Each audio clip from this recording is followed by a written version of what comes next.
Thank you very much. It's as though Kevin, Aaron, and Trish are just continuing this project of pushing everyone out of their comfort zone. But to try and stay somewhat within my comfort zone, I'm going to pretend this morning, and I hope you'll pretend with me, that we're actually all in an English university class.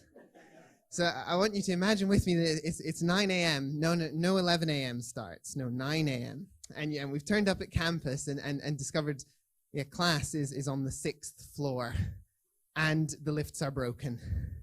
So up, whatever that is, 5 flights of stairs. And you've only got about 2 minutes to get there. And so you get there, 9 a.m., sit down in class, absolutely out of breath. And the lecturer already wants to ask you some study questions, but you just want to sit there and catch your breath for a minute. So we're going to do that with a big, long scripture quotation that I've got for us this morning. And I'd like us to carry on in this idea that we're in an English class, as though when we're going to read through Genesis chapter 1, imagine that it is like a poem I might be doing at university, something with a real literary quality, with phrases that repeat and return and that kind of structure the whole passage. And as we read this, I'd like to ask you to watch with me, because I will actually ask you afterwards if you identified any of these repeating phrases. It occurs that this phrase that I'm looking for happens 7 times and really structures the passage. But let's just enjoy reading through Genesis 1. I'm going to start from verse 3. And God said, "Let there be light," and there was light. And God saw that the light was good, and he separated the light from the darkness. God called the light day, and the darkness he called night. And there was evening, and there was morning the first day. And God said, "Let there be a vault between the waters to separate water from water." So God made the vault and separated the water under the vault from the water above it. And it was so. God called the vault sky, and there was evening, and there was morning the second day. And God said, "Let the water under the sky be gathered to one place, and let dry ground appear." And it was so. And God called the dry ground land, and he gathered, and the gathered waters he called seas. And God saw that it was good. Then God said, "Let the land produce vegetation, seed-bearing plants and trees on the land that bear fruit with seed in it according to their various kinds." And it was so. The land produced vegetation, plants bearing seed according to their kinds, and trees bearing fruit with seed in it according to their kinds. And God saw that it was good. And there was evening, and there was morning the third day. God said, "Let there be light in the vault of the sky to separate the day from the night, and let them serve as signs to mark sacred times and days and years. And let them be lights in the vault of the sky to give light to the earth." And it was so. God made 2 great lights, the greater light to govern the day, and the lesser light to govern the night. He also made the stars. God set them in the vault of the sky to give light on the earth, to govern the day and the night, and to separate light from darkness. And God saw that it was good. And there was evening, and there was morning the 4th day. And God said, "Let the water teem with living creatures, and let birds fly above the earth across the vault of the sky." So God created the great creatures of the sea and every living thing with which the water teems and that moves about in it according to their kinds, and every winged bird according to its kind. And God saw that it was good. God blessed them and said, "Be fruitful and increase in number, and fill the water in the seas, and let the birds increase on the earth." There was evening, and there was morning the 5th day. And God said, "Let the land produce living creatures according to their kinds, the livestock, the creatures that move along the ground, and the wild animals, each according to its kind." And it was so. God made the wild animals according to their kinds, the livestock according to their kinds, and all the creatures that move along the ground according to their kinds. And God saw that it was good. Then God said, "Let us make mankind in our image, in our likeness, so that they may rule over the fish in the sea and the birds in the sky, over the livestock and all the wild animals, and over all the creatures that move along the ground." So God created mankind in his own image. In the image of God he created them, male and female he created them. And God blessed them and said to them, "Be fruitful and increase in number, fill the earth and subdue it, rule over the fish in the sea and the birds in the sky, and over every living creature that moves on the ground." Then God said, "I will give you every seed-bearing plant on the face of the earth, and every tree that has fruit with seed in it. They will be yours for food. And to all the beasts of the earth, and all the birds in the sky, and all the creatures that move along the ground, everything that has the breath of life in it, I give every green plant for food." And it was so. God saw all that he had made, and it was very good. And there was evening, and there was morning, the 6th day. And there we have it, the whole of Genesis 1. And a question for you. Pretend you're English students. Pretend you're analyzing this piece of writing. Can anyone give me the phrase that recurred 7 times? Yes.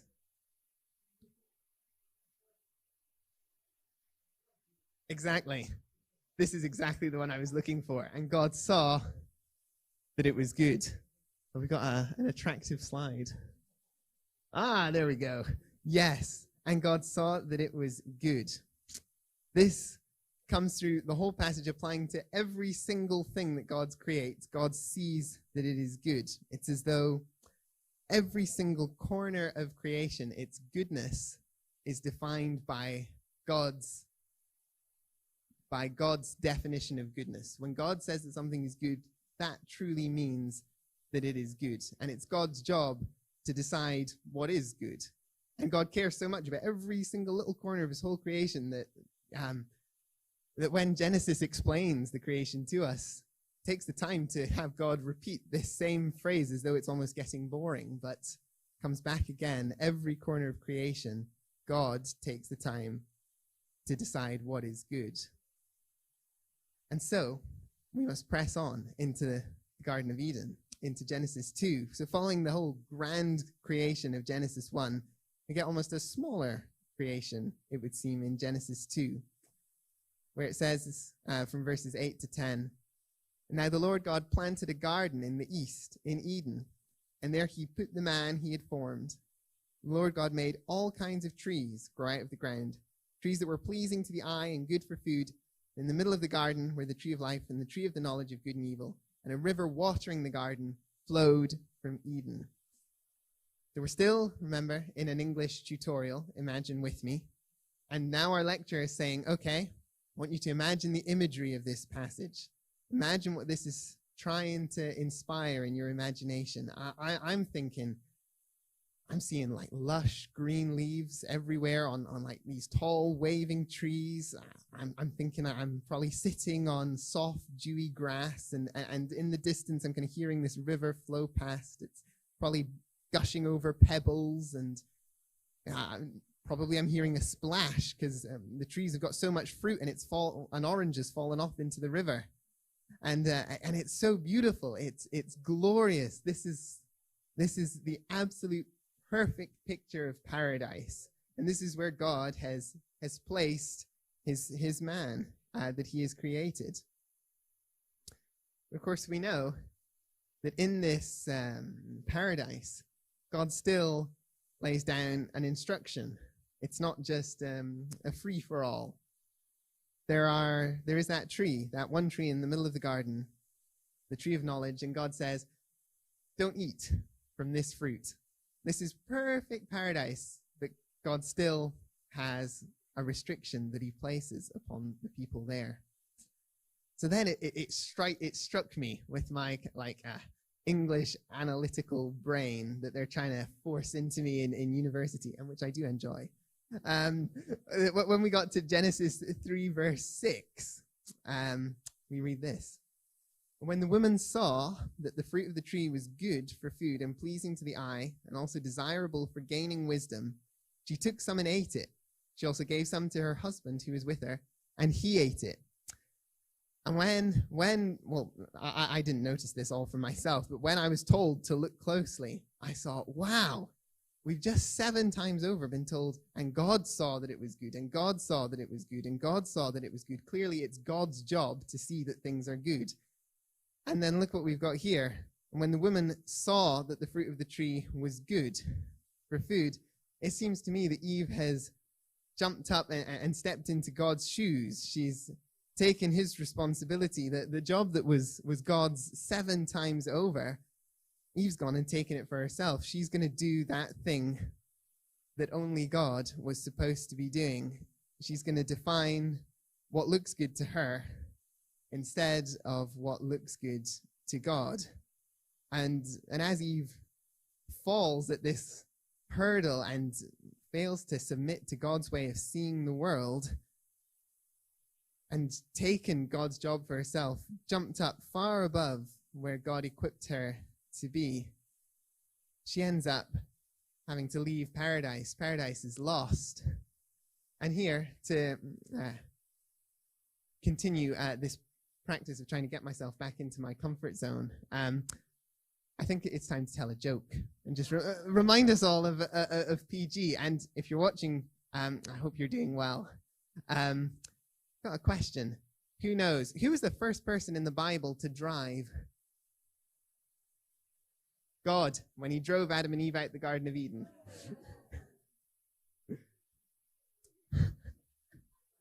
But this morning, I would like to propose something that struck me when I read Psalm 1, that paradise isn't lost, even today, even right now. Of course, we all look forward to eternity with God, but I really believe that in Psalm 1, we see this idea that paradise is there for us right now. So I'd like you to read with me again, as if we're, in that English class reading poetry. From verse 1, "Blessed is the one who does not walk in step with the wicked, or stand in the way that sinners take, or sit in the company of mockers, but whose delight is in the law of the Lord, and who meditates on his law day and night. That person is like a tree planted by streams of water, which yields its fruit in its season, and whose leaf does not wither. Whatever they do prospers. Not so the wicked. They are like chaff that the wind blows away. Therefore the wicked will not stand in the judgment, nor sinners in the assembly of the righteous. For the Lord watches over the way of the righteous, but the way of the wicked leads to destruction." And now with a focus on that little middle section, which again I believe there's an attractive slide for, I think. What did we catch in the middle of here? It looks to me just like Eden. The picture that I'm picturing in my imagination is again those magnificent trees and the clear blue stream, all those beautiful fruits. Imagine, some watermelons and pineapples. Oh, there was pineapple at breakfast this morning. That was nice. I could get carried away with just how beautiful this is, just how much it mirrors that picture of Eden.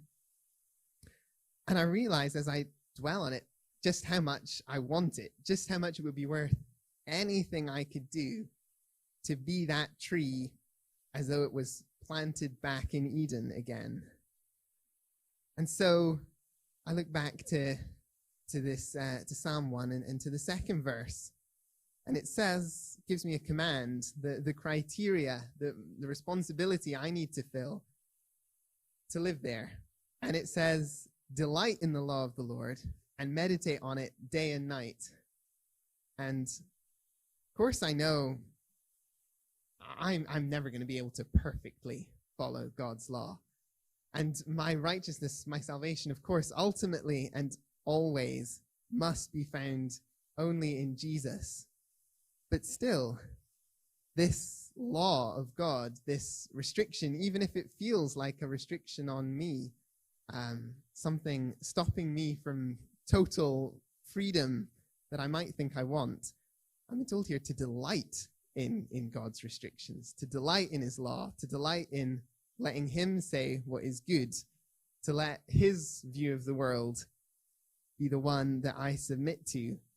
I'm not just being told to grudgingly go along with it, but to delight in it and even to meditate on it day and night, as though I'm just bringing back to memory all the time what God has told me to do. And even when I fail at doing it, still bring it back to mind and delight that God's law is still the standard and the target for my life. And so I just want to suggest, as we finish this wee message of mine, that we took a long time going through Genesis 1. We went through the whole thing. And my suggestion is that although it's set us on this path to seeing that God sees everything, the way God sees everything is the way we are supposed to see things, there's so much more in there.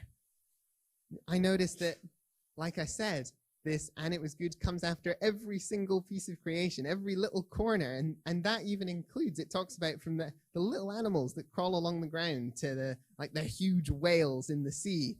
And that makes me think of my own life. Imagine the tiny little things I do, the things that might seem insignificant, to the huge things that feel like they consume all of my time.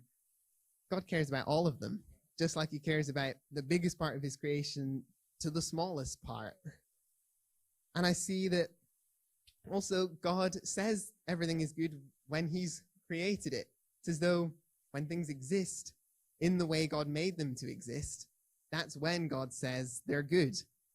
So when I live in the way God made me to live, I can expect that God will say, yeah, that's good. When Matthew lives as Matthew was made to live, yeah, that's good.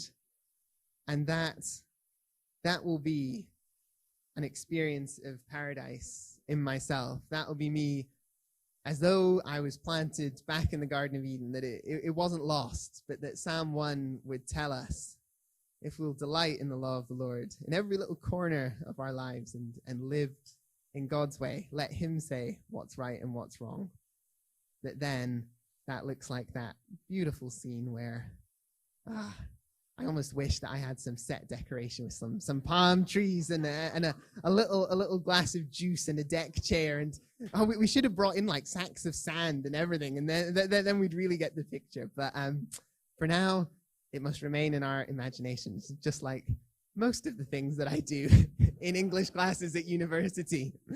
Thank you very much.